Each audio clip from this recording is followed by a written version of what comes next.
हमारा इलाका बहुत ज़्यादा गर्म होने की वजह से यहाँ पर पथरी बनने का रुझान बहुत ज़्यादा है। क्लिनिक पे प्रैक्टिस में बहुत ज़्यादा मरीज़ इन पथरियों वाले मामले के साथ आ रहे होते हैं। तो सबसे कॉमन जो पथरी की किस्म है वो है कैल्शियम ऑक्सलेट की। अगर ऑक्सलेट की मिकदार ज़्यादा हो और वहाँ कैल्शियम भी मौजूद हो और साथ डिहाइड्रेशन हो कि पानी की कमी हो और वहाँ जो पेशाब है वो काफ़ी देर रुके और पेशाब गाढ़ा हो, तो ये सारी चीज़ें फेवरेबल होती हैं स्टोन्स बनने के लिए। पहले छोटी कंक्रीशंस बनती हैं, वो मिल के अगर डिहाइड्रेशन कंटिन्यू रहती है, प्यास और पानी की कमी रहती है, तो यही बड़ी पथरियाँ बन जाती हैं। अच्छा, अब ऑक्सलेट जो रिच फूड्स हैं वो हमारे रोज़मर्रा इस्तेमाल में बहुत ज़्यादा हैं। उनमें सबसे कॉमन जो स्पिनच जिसमें साग और पालक है, उसके अलावा खुश्क मेवाजात हैं, चॉकलेट में बहुत ज़्यादा है, उसका आलू उसमें बहुत ज़्यादा ये ऑक्सलेट पाया जाता है। ये वाली खुराकें जिन लोगों की ज़िंदगी में या जिन लोगों के लाइफस्टाइल में बहुत ज़्यादा होती हैं, उन लोगों में ये वाली पथरी बनने के चांसेस ज़्यादा होते हैं कैल्शियम ऑक्सलेट के। अब इसको किस लेवल पे करेक्ट किया जा सकता है?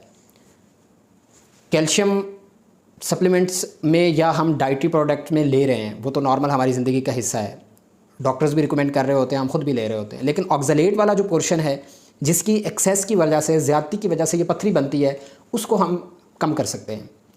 ये जो मैंने चीज़ें आपको इनलिस्ट की हैं, गिनवाई हैं, ये चीज़ें हम अपनी ज़िंदगी के अंदर बिल्कुल कम कर दें। जिन लोगों में पथरी बनने का रुझान ज़्यादा है उन लोगों की बात हो रही है। जो लोग इसको हज़म करते हैं, उनको ठीक बेहतरीन उनकी लाइफ गुजरती है, उनको ज़रूरत नहीं है। लेकिन जिन लोगों में बार बार पथरी बनने का रुझान है और जिन लोगों को अपनी पथरी के बारे में इल्म है कि उनकी पथरी की जो किस्म है वो कैल्शियम ऑक्सलेट है, तो ये वाली एहतियात ज़्यादातर उन लोगों के लिए है कि उसमें वो साग और पालक को बिल्कुल कम कर देंगे, राइस को कम कर देंगे, खुश्क मेवाजात है उनको बिल्कुल कम कर देंगे, इसके अलावा मीठा आलू उसको बंद कर देंगे, चॉकलेट को बंद कर देंगे। ये चीज़ों की बिल्कुल आपने ज़िंदगी में एहतियात करनी है। दूसरे लेवल पे एक बड़ी मिसकंसेप्शन है कि जी कैल्शियम जो है वो डाइट में नहीं लेना चाहिए जिन लोगों को कैल्शियम ऑक्सलेट की पथरी है। ऐसा नहीं है। जो डाइटरी कैल्शियम होती है, जो जिस तरह से दही के अंदर, दूध के अंदर और इसके अलावा पनीर के अंदर ये लेनी चाहिए।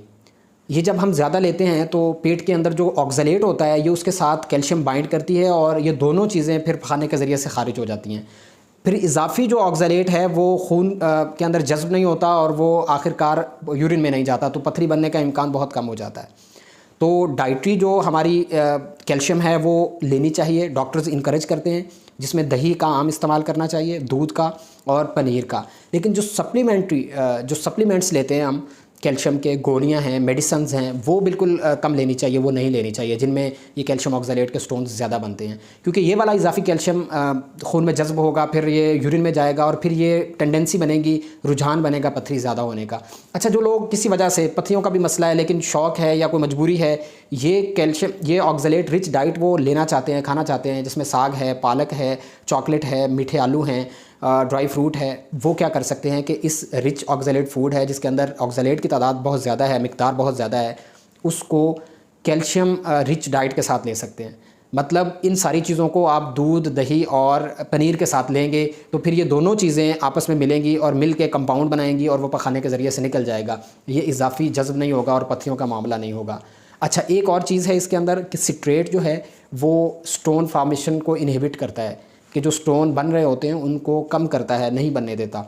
स्ट्रेट कहाँ कहाँ होता है? सिट्रस फ्रूट्स के अंदर, जो खट्टे फ्रूट हैं जिसमें लेमन है और सेब का सिरका है, उसमें बहुत ज़्यादा ये सिट्रेट होता है। तो ये चीज़ें हम अपनी नॉर्मल डाइट में ऐड करके पत्थरी बनने के रुझान को, फॉर्मेशन को कम कर सकते हैं, जिनको लॉन्ग टर्म मामलात हैं। एक आधी दफ़ा वाले पेशेंट्स बाज़ औक़ात ये होता है कि निकल जाती है, कम बनती है, बनी, उसका इलाज करवाया, ठीक हो गई। लेकिन बहुत से ऐसे लोग हैं जिनको कोई मेटाबॉलिक डिजीज़ है, हाइपरपैराथायराइडिज़म है, या वो शुगर ज़्यादा लेते हैं, या वो सॉल्ट ज़्यादा लेते हैं, या वो ओबीज़ हैं, मोटे हैं। इन चारों तरह के लोगों में ज़्यादा रुझान होता है कैल्शियम ऑक्सलेट की पथरी बनने का।